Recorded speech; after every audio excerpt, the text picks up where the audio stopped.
If the cost price of 20 article is equal to selling price of 12 article, find the gain और loss percent.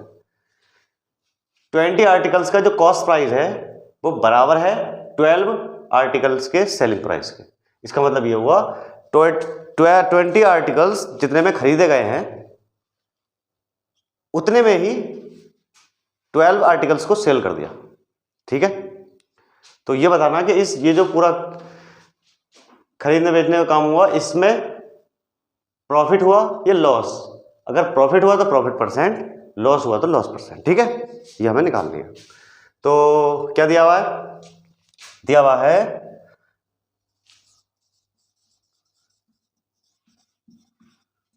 ठीक है, solution दिया है cost price of 20 articles is equal to selling price of 12 articles.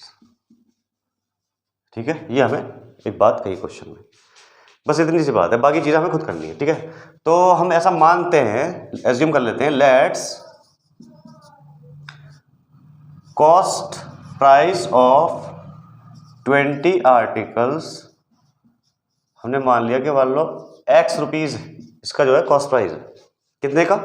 20 articles का। 20 article x रुपए में खरीदे गए हैं।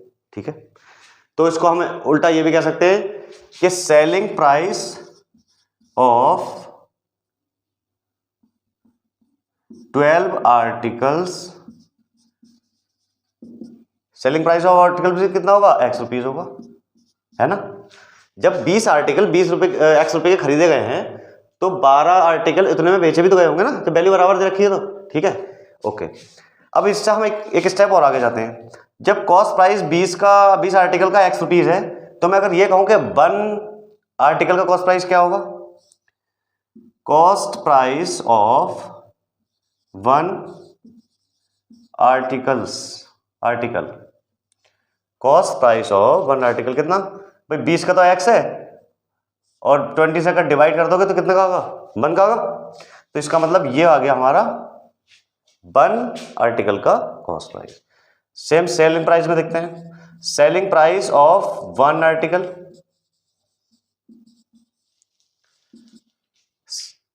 बारह आर्टिकल का सेलिंग प्राइस कितना है? x, है ना। तो 1 का कितना होगा? x upon 12। मतलब ये उसी तरह की बात हुई ना। आप कह सकते हो कि 20 चॉकलेट सपोज कीजिए 100 की, तो 1 चॉकलेट क्या होगी? तो 20 से डिवाइड करना पड़ेगा ना, इस तरह 1 की चाहिए होगी तो नंबर ऑफ क्वांटिटी से डिवाइड करनी पड़ेगी। कितना का होगा? 5 का, तो 25 से 100, वही ना। तो ये चीज है।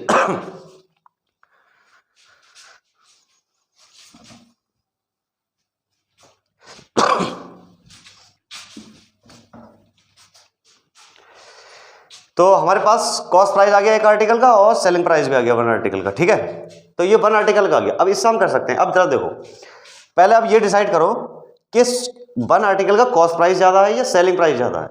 तो कैसे पता चलेगा? न्यूमरेटर दोनों फ्रैक्शन, ये फ्रैक्शन की फॉर्म में आ गए, x upon 20 x upon 12। Numerator जब बराबर होते हैं तो फ्रैक्शन को कैसे कंपेयर करते हैं? जब दो फ्रैक्शंस के न्यूमरेटर सेम हो तो उनके डेनोमिनेटर से डिसाइड करते हैं कि फ्रैक्शन कौन सी बड़ी है कौन सी छोटी है। तो उस केस में क्या होता है? जब न्यूमरेटर दोनों में सेम होंगे तो जिस फ्रैक्शन का डेनोमिनेटर छोटा होगा वो फ्रैक्शन बड़ी होगी ना।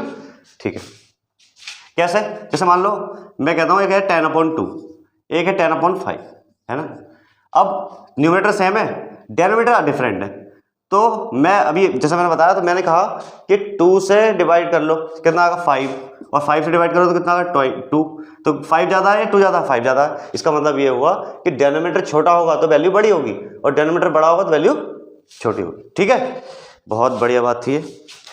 अब हम इसको रफ कर देते हैं। तो हम इससे पता हमने कर लिया कि ये जो है सेलिंग प्राइस ज्यादा है इसकी कॉस्ट प्राइस से। ठीक है, तो हमें पता चला कि भाई कॉस्ट प्राइस इज स्मॉलर। ठीक है, तो इस केस में क्या होता है? जब सेलिंग प्राइस बड़ा होता है तो क्या होता है? प्रॉफिट होता है। जब किसी चीज का सेलिंग प्राइस ज़्यादा होगा, मीन्स कोई चीज़ खरीदी कम में गई है, बेची ज़्यादा में गई है, तो क्या होगा? प्रॉफिट। तो इसका मतलब प्रॉफिट हो गया। तो पहले हम निकालेंगे प्रॉफिट।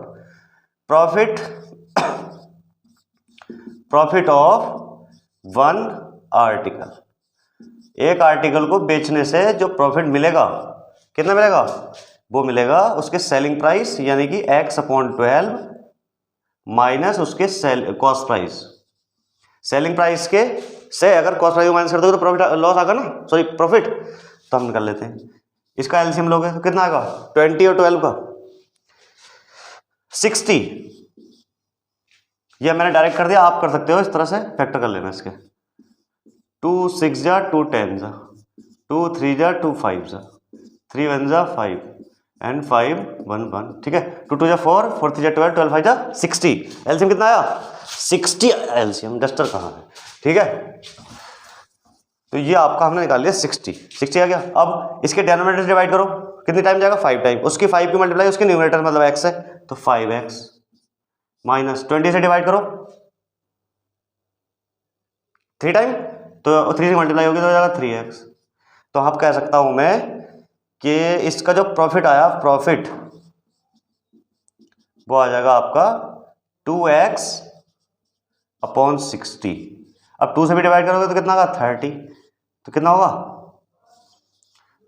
होगा आपका x अपॉन 30। ये आ गया प्रॉफिट। कितना? वन आर्टिकल को सेल करने से जो प्रॉफिट मिलेगा वो कितना का? x upon 30। तो इसका मतलब हमें पता चल गया कि भाई ये गेन हुआ, गेन मतलब प्रॉफिट। इस पूरे सिनेरियो में क्या हुआ? गेन।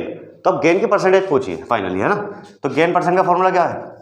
गेन परसेंट का फॉर्मूला है गेन अपॉन CP इंटू 100, ये है ना फॉर्मूला, ठीक है। गेन कितना है? x upon 30। कॉस्ट प्राइस कितनी है? x अपॉन 20, है ना, इंटू 100। अब जरा देखो, ये 20 ऊपर आएगा और 30 नीचे जाएगा, तो 20 चला गया इसके साथ और 30 आया नीचे, इंटू 100। अब देखो x गया, 0 से 0 गया, है ना। 2 की मल्टीप्लाई 100 से, तो 200 अपॉन 3।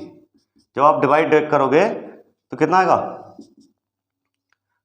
3 6 जा 18 और 3 6 जा 18.67%। ये आ गया आपका गेन परसेंट,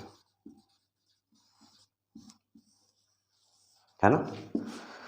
तो ये इस पूरे उसमें जो गेन परसेंट रहा हमारा रहा 66.67%, ठीक है। आसान था। क्या क्या था इसमें दिया था, तो है ये कि भाई कॉस्ट 12 आर्टिकल का कॉस्ट प्राइस कितना है, वो उतना ही है जितना 12 का सेलिंग प्राइस है, ठीक है। तो हमें और तो कुछ पता नहीं, हमें फिर मानना पड़ेगा। तो हमने मान लिया let's cost price of 12 article हमने मान लिया x रुपीज। तो ये दोनों बराबर है, तो ये भी होगा सेलिंग प्राइस ऑफ 12 आर्टिकल भी कितना होगा? x होगा। ये दोनों की वैल्यू बराबर है, ठीक है।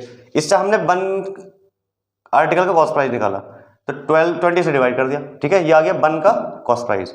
इसी तरह 12 से डिवाइड करके हमने सेलिंग प्राइस निकाल लिया x अपॉन 12, ठीक है। ये तो हमने हमारा एक आर्टिकल का कॉस्ट प्राइस और सेलिंग प्राइस आ गया। क्योंकि सेलिंग प्राइस ज्यादा है तो क्या होगा? प्रॉफिट होगा। तो प्रॉफिट निकाला, फिर प्रॉफिट ऑफ वन आर्टिकल इसके सेलिंग प्राइस में से कॉस्ट प्राइस को माइनस कर दिया, तो कितना आया? x upon 30। ये हमारा आ गया 1 आर्टिकल पर मिलने वाला हमें प्रॉफिट या गेन x अपॉन 30। अब हमें निकालना था गेन परसेंट, तो फॉर्मूला वही है, gain percent is equal to gain upon CP into 100। Gain हमने x अपॉन 30 लिख दिया, कॉस्ट प्राइस x अपॉन 20 जाएगा ऊपर, 30 आएगा नीचे, x गया 0 से 0, 2 इंटू 100 200 अपॉन 3 और उसको डिवाइड किया तो 66.7%। तो ये था आपका, ये अच्छा था। ये इजी नहीं था बट थोड़ा सा इजी से ऊपर मॉडरेट टाइप का था क्वेश्चन।